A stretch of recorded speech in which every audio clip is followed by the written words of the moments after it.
2 साल पहले हजरत गिरामी, स्टेज पर तशरीफ़ फरमा जिम्मेदारान भारतीयों से जनाब आसिफ मिर्ज़ा साहब, सदर, एक अजीब व गरीब बात है कि मुस्लिम कौम जो इस दुनिया को तब्दील करने के लिए, दुनिया की रहनुमाई का फरीज़ा अंजाम देने के लिए जिसको बर्पा किया गया था, उसको बहुत बेदार मत होना चाहिए, उसको बहुत मुस्तैद होना चाहिए। लेकिन हम देखते हैं कि 2 जना तो बेदार भी रहते हैं और मुस्तैद भी रहते हैं। एक तो जब नमाज का वक्त होता है तो अल्हम्दुलिल्लाह अगर जमात के वक्त में 1 मिनट रह गया है तो पीछे मुड़ के इमाम साहब को देखते रहेंगे और नमाज का वक्त होते ही इमाम साहब 1 मिनट में रहता फिर से आते तो इमाम साहब पे चढ़ होते हैं। तो अल्हम्दुलिल्लाह नमाज के अंदर हम अपनी पाबंदी कर सकते हैं। और दूसरा, शहर और इफ्तार के अंदर बहुत ज़्यादा हम वक्त की पाबंदी का एहतमाम करते हैं। इसके अलावा जो है हमारी ज़िंदगी के अंदर वक्त की अहमियत का कोई एहसास हमें नज़र नहीं आता है। हमारी कोशिश ये रहती है कि जो वक्त मुकर्ररा है उसके ऊपर हम प्रोग्राम का आगाज़ कर दें, लेकिन तकरीबन 45 मिनट की ताख़ीर के साथ आज का ये जो प्रोग्राम है जिसको वक्फ कॉन्फ्रेंस का उन्वान दिया गया है, ये मुसलमानों की बहुत बड़ा मसला है। जैसा कि आपके इल्म में है कि हिंदुस्तान के अंदर जो मुख्तलिफ इदारे हैं उनकी जो प्रॉपर्टीज़ हैं उसके अंदर पहला जो नंबर आता है वो हिंदुस्तान की जो डिफेंस फोर्सेस हैं, उनके पास हिंदुस्तान में सबसे ज़्यादा प्रॉपर्टीज़ हैं। उसके बाद दूसरा नंबर इंडियन रेलवेज़ का आता है, जिसके बाद सबसे ज़्यादा डिफेंस के बाद प्रॉपर्टीज़ हैं। अम्मा बाद अऊज़ु बिल्लाहि मिनश शैतानिर रजीम, बिस्मिल्लाहिर रहमानिर रहीम। दाइस की तशरीफ़ मिल्लत के रहनुमा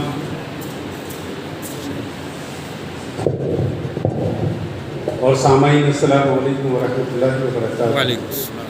अल्लाह रब्बुल इज़्ज़त का करम और एहसान है क्या वक्फ कॉन्फ्रेंस का जो हाफिज़ मंजूर साहब और उनकी टीम ने जो ऑर्गेनाइज़ किया, मैं आपका शुक्रगुज़ार, मशकूर और ममनून हूँ कि अल्हम्दुलिल्लाह जयपुर शहर के अंदर इस तरह की, मैं समझता हूँ जहाँ तक मैंने देखा है कि वक्फ औकाफ की बेदारी के लिए कॉन्फ्रेंस मुनक्किद की जा रही है।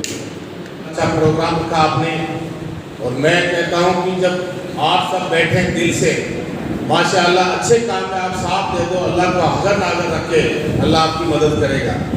आप इसमें अपना स्वार्थ नहीं देखे, अपनी राजनीतिक नहीं देखे। मैं जब चेयरमैन था, ये घाट गेट जो जमीन बची है ना, अशोक पढ़ने में उसका महापौर थे, जब CM तक फाइल गई, 10 IPS बैठे, 10 IAS बैठे, यहाँ नगर निगम का बोर्ड लग गया था। तो मेरे को बोला, मैं नगर निगम का बोर्ड खुद जाके पहले महापौर साहब को बोला ये बोर्ड हटाओ। बोला साहब ये तो नगर निगम की है, क्योंकि मैं हटाऊँगा। और मैंने कहा लल्लू पट्टू चेयरमैन नहीं हूँ तो आपके पेट छूने वाला, अल्लाह ने दिया हुआ सब कुछ है, मर्दानगी से काम करता हूँ। तो घाट गेट का 3 बजे तक ठंडा करवाया है क्या, आज ठंडा भी शुरू है। किसी की वो काम, मैंने कहा कोई MLA से डरने वाला ना मंत्री से डरने वाला, CM से भी बात करूँगा, हक की बात करूँगा, कौन कहने के लिए? मुझे वक्त को बचाने के लिए बनाया, वक्त को बर्बाद करने के लिए नहीं बनाया। वो मैंने करके दिखाया। खुद आगोरिया में कब्रिस्तान की ज़मीन थी, जो वहाँ मुद्दा हो गया था, उसको कॉलेज के अलॉट कर दी।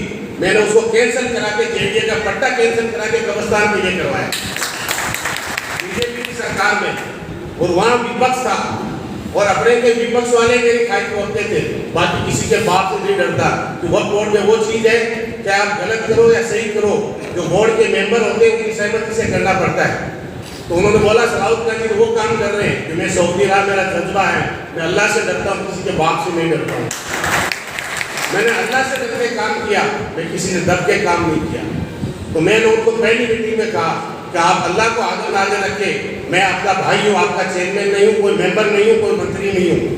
आप मेरा साथ गलत काम करो और को नुकसान हो, मेरा हाथ पकड़ दो, मेरे को हटा दो। मैं सही काम करूँ, अल्लाह को हाजिर नाज़िर रख के मेरा साथ दे दो अल्लाह के वास्ते।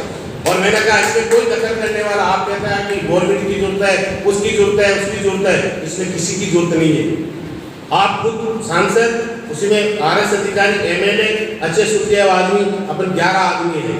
मैंने कहा 11 को पूरा अधिकार है, चाहे तो डिसीजन ले सकते हो, आपके हाथ में है, किसी से भीख मांगने की जरूरत नहीं है। मगर अपने लोग ही गद्दार हैं, अपने लोग गद्दार हैं। अतुल गाजी आपने देखा होगा, खुद चाचा गद्दार निकला स्टार्टिंग से, वो गद्दारी चालू हुई इस कौम को, तो एक आदमी ने हिम्मत की, दुनिया में 800 साल राज किया। जब आप अल्लाह ताला के हुक्म से, अल्लाह से डर के काम करोगे, दुनिया की कोई ताकत नहीं जो आपको रोक सके। मैंने आपको वो बताऊं कि अजमेर में 250 मस्जिदें जो 1947 में बंद थी, मैंने ऐसी मस्जिदें 35 मस्जिदें, पहला चेयरमैन जो खुलवाई किसी हिम्मत नहीं, ताला देवनानी मंत्री थे, शिक्षा मंत्री, तो बोले ऐसा प्रॉब्लम ऐसा प्रॉब्लम। मैंने कहा अल्लाह के वास्ते खोल दो जितनी खोलनी। और मैं वो काम 150 बीघा जमीन ऐसी थी जो कब्रिस्तानों में दर्ज कर दी, आपको क्या बताऊँ। मगर वो इसी जगह मैं उसी पार्टी में था कि मैं खुल के बोल नहीं सकता, खुल के बोलता तो वहीं पेड़ कट गया। उनको नाम मुस्लिम चाहिए, काम नहीं चाहिए, मैं काम करता। ये वक्फ बोर्ड का ऑफिस राजस्थान में वो पहला माइनॉरिटी का ऑफिस था, वो मैंने बनाया। मैं 2005 में 10वें महीने बना, वो 2006 में जून में ऑफिस बना के शिफ्ट कर दिया, 6 महीने में। उसकी कब्जा करके बैठे हैं, तो हम लोग सब लोग जाते हैं, तो इनको ऑफिस की ज़रूरत तो पड़ेगी, तो इससे अच्छा तो वही बन जाए तो बहुत अच्छी बात है। और आप डॉक्टर साहब के लिए मैं कहना चाहूँगा, 13 महीने वो रहे किसानों के साथ, 300 दिन से मैंने बहुत कुछ सीखा है। उन लोगों का लाखों रुपये से खर्चा था, आने वाला टाइम तक बुरा आने वाला क्या आपको सबको पता है। तो इलेक्शन आएंगे 2024 में, तो कुछ भी हो सकता है। उसके लिए आपके पास क्या तैयारी है? आपके कुछ पैसा है, आपके पास कोई फंड है, ताकि हम वहाँ पे बाहर जाकर हर घर से तो आदमी लेना चाह रहे हैं हम लोग भी, कुछ भी हमें जैसे NRC के कुछ भी करने के लिए, तो खर्चा कौन करेगा? मंजिल मकसूद ये ईमान रखते हैं, मिलेगी मंजिल मकसूद ये ईमान रखते हैं। हम अपनी रहनुमाई के लिए कुरान रखते हैं। वफादारी वतन से हो यही इस्लाम कहता है, वफादारी वतन से हो यही इस्लाम कहता है। हम अपने दिल के हर गोशे में हिंदुस्तान रखते हैं। और फारूकी साहब ने बताई थी कि हम कोई एक ऐसा सिस्टम बना लें कि हम उनको सलाह दे सकें, उनके रिलेक्शन दे सकें। वहाँ UK में एक सिस्टम है शैडो कैबिनेट, वहाँ पे ये होता है कि जयपुर में मेरा इतना ज़्यादा एक्सपोजर नहीं है, लेकिन मुस्लिम इश्यूज से मैं हमेशा हर जगह कोई शामिल ही नहीं है। और वही बोर्ड के लोग हैं, बताएं। आज से मैं आपको ये बताना चाहता हूँ, अगर आप तफसील से वो हैं कि वक्फ CO कहती है कि भाई सर जो भी बात करें अकॉर्डिंग टू दी लॉ बात करें, वक्फ एक्ट के अकॉर्डिंग बात करें। मैंने वक्फ एक्ट के तहत सेक्शन 68(1) में दरखास्त दी शाहिद साहब ने, तो उसका 68 सबसेक्शन 1 ये कहता है कि भाई जो कमेटी बर्खास्त हो गई उसको अपना रिकॉर्ड जो है वक्फ बोर्ड को संभालना चाहिए। उसको आज 3 महीने हो गए, वक्फ बोर्ड ने कोई जवाब नहीं दिया। उसके बाद सेक्शन 76 सबसेक्शन 1 ये कहता है कि भाई कोई भी कमेटी अगर किसी को लैंड करेगी या बोरो करेगी तो without permission of the board वो ये नहीं कर सकती। बोर्ड को CO को विद एविडेंस बताया कि भाई इन्होंने देखो ये तकरीबन 27 लाख रुपए है ना इन 2 लोगों को दे दी, कि आपसे परमिशन ली, कोई जवाब नहीं। यानी किसी तरह का वक्फ बोर्ड कोई जवाब ही नहीं देता।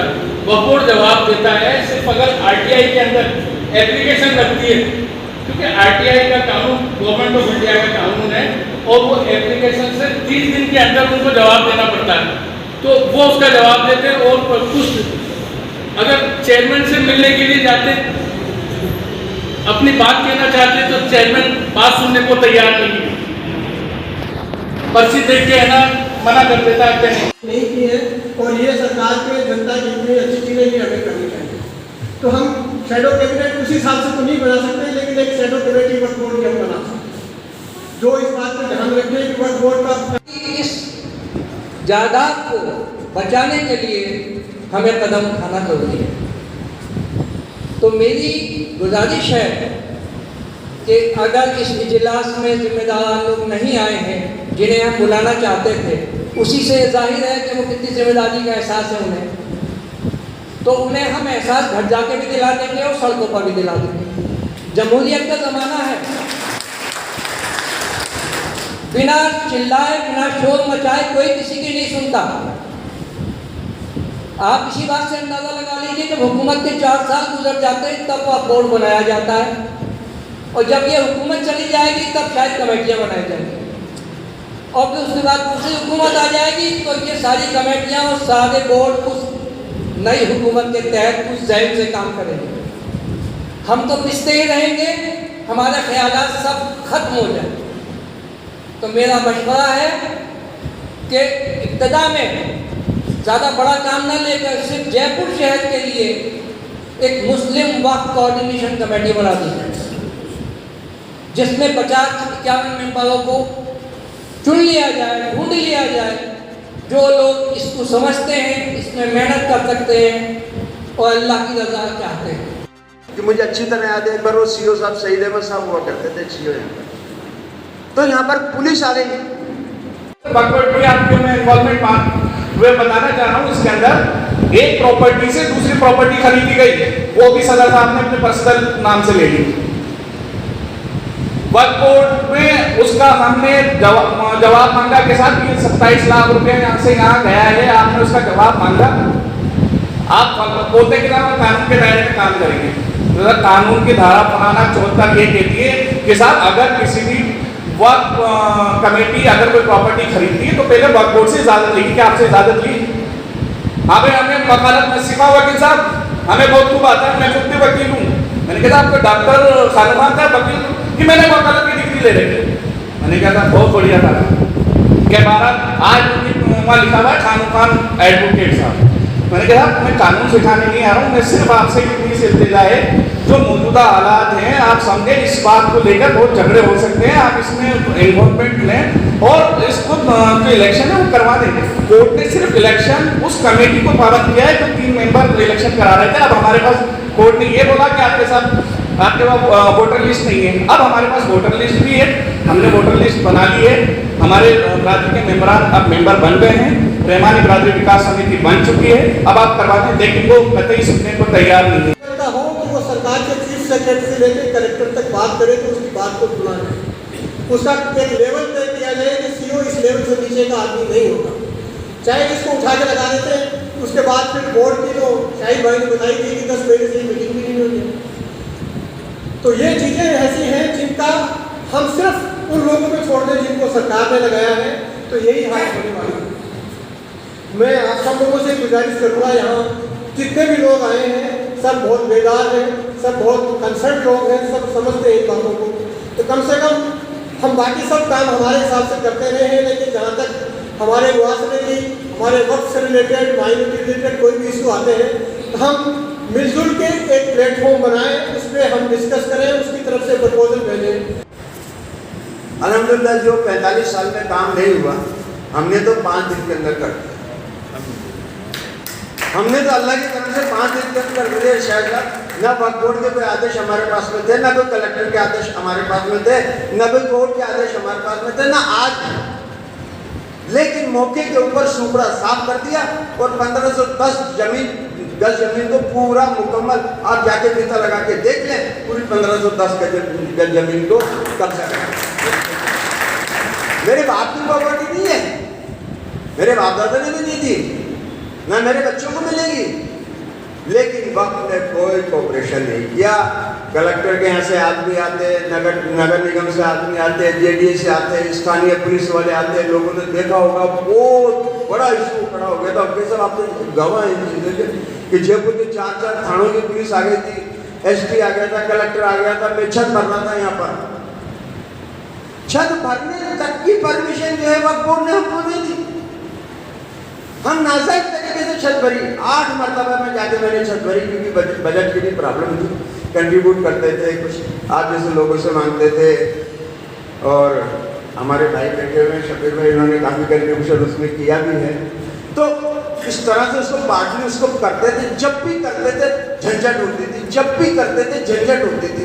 पुलिस छाती पे आगे बैठ जाती, भगवान को कोई इतना सा आंसर नहीं कर सकते थे कि यह हमारी जागीर है, यह हम बना रहे हैं, इनको बनाने दिया जाए, हमने इनको डेप्यूट किया हुआ है, हमने मुकर्रर किया हुआ है। मुकदमा इस्लाम का पे बना है, ब्रह्मपुरी थाना गवाह है, 6-7 FIR मेरे खिलाफ पड़ी हुई है, इसने करा दी, उसने करा दी, इवन टू पुलिस वालों ने भी करा दी कि मानता ही नहीं साला किसी की। तो उसकी हिफाजत हम सब की पर जिम्मेदारी है। हमें सबको इस तरह से इस काम में जुड़ना चाहिए कि कहाँ कहाँ हमारी वह प्रॉपर्टियाँ बर्बाद हो रही है, तबाह हो रही है, और सिर्फ इसलिए हो रही है कि अवाम जो है वो सोया हुआ। अगर अवाम जाग जाए और जिम्मेदारों को पकड़ना शुरू करे कि भाई आपकी क्या तो जिम्मेदारी है और आप कर क्या रहे हो। जब आवाम सोया हुआ है तो जिम्मेदार भी सोए हुए। इसलिए हमें सबको जागना पड़ेगा। हमें सबको जो है, जब तक हम सब मिलकर इस तरह नहीं सोचेंगे, उन प्रॉपर्टियों की हिफाजत होना बहुत ही मुश्किल है। यहाँ जो भी चाहे के अधिकारी हो, कर्मचारी हो, या सरकार का जो रवैया हो हमारे साथ, आप अंदाज़ा लगाइए हमारे बोर्ड में, जो बोर्ड में कितने मेंबर होते हैं, क्या क्या उनके पास मतलब इख्तियारात होते हैं और क्या क्या नहीं होते हैं। अभी आपको तफसील से बताया गया कि भाई बोर्ड इस तरह से गठन होता है। तो बोर्ड तो सिर्फ वो काम करता है जो सरकार चाहती है या जो खुद चाहते हैं। वो इस तरह से बोर्ड काम ही नहीं करता कि जो उनकी जिम्मेदारी आयद होती है। तकरीबन जयपुर में 350 प्रॉपर्टियां ऐसी हैं कि जिन प्रॉपर्टियों के कोर्ट से डिग्री हुए सालों गुजर गए, लेकिन उनसे कब्जे नहीं लिए जाते। अब उनसे कब्जे न लेने में भी फायदा उनको बोर्ड वालों को ही हो रहा है। इसलिए जब वो जाते हैं तो उन्हें खुश कर देते हैं कि जाओ तुम अपना हिस्सा ले जाओ, घर जाओ, क्यों हमें डिस्टर्ब कर रहे हो। एक प्रॉपर्टी वो बोर्ड की दरगाह मंशाती है, उसका कब्जा लेने के लिए वक्फ बोर्ड ने कमेटी को इन्वॉल्व करके, कुछ लोगों को इन्वॉल्व करके भाई इसका कब्जा ले लो। 250 पुलिस कर्मियों को हमने एंगेज किया, पूरी प्रॉपर्टी को खाली करवाई और कब्जा लिया। में सबसे बड़ी अहमियत ताकत की है, सबसे बड़ी अहमियत ताकत की है। स्कूलों में टीचर बने बैठे हैं, वो नौजवानों में ताकत भरे। 1952 में इस्टेब्लिश हुआ और मेरे ताया मरहूम आबिद अली साहब जो सवाई माधोपुर से MLA थे, वो पहले चेयरमैन वक्फ बोर्ड के बने। उन्होंने वक्फ के मामलात में बहुत काम किया, वक्फ की प्रॉपर्टीज़ का इंदराज वक्फ में करवाया। जो मेवात के एरिया के अंदर जो पार्टीशन के दौरान जो लोग छोड़ के चले गए थे प्रॉपर्टीज़ को, उनको दर्ज करवाया। उसके बाद मेरे वालिद मरहूम जस्टिस फारूक हसन साहब भी वक्फ बोर्ड के थोड़े अर्से के लिए चेयरमैन रहे। जब उन्होंने चेयरमैन का पद संभाला था तो वक्फ बोर्ड की इनकम बहुत कम थी और उस पर कर्जा भी था। तो उन्होंने वक्फ बोर्ड की इनकम को बढ़ाने के लिए ये MI रोड पे नवाब कल्लन की ज़मीन पे जो नाजायज़ तरीके से कब्जेदारी बैठे थे, उनको रेगुलाइज करके एक किराया उनका तय कर कि कम से कम किराया वो देते। देखिए वक्फ बोर्ड जो है 1995 के अंदर एक कांग्रेस गवर्नमेंट ने नया वक्फ बोर्ड दिया और उस एक्ट में वक्फ प्रॉपर्टीज की हिफाजत के लिए पूरे इंतजाम उसने किए। वक्फ बोर्ड की प्रॉपर्टी को कैसे सिक्योर किया जाएगा, कैसे काम किया जाएगा, इसी के लिए 1995 का जो नॉमिनेटेड इलेक्टेड मेंबर जो 5 होते हैं, उसमें एक MP होता है एक MLA होता है, एक बार काउंसिलर होता है और 2 मुतवल्ली कोटे से मेंबर इलेक्ट होते हैं। औकाफ की जो वफ़ की जो जायदादें हैं, मिल्कियतें हैं, वो अल्लाह की मिल्कियतें हैं और इस कौम का एक जिम्मेदार फरीज़ा होने के नाते हम सब की ये जिम्मेदारी बनती है कि उनकी हम हिफाजत करें।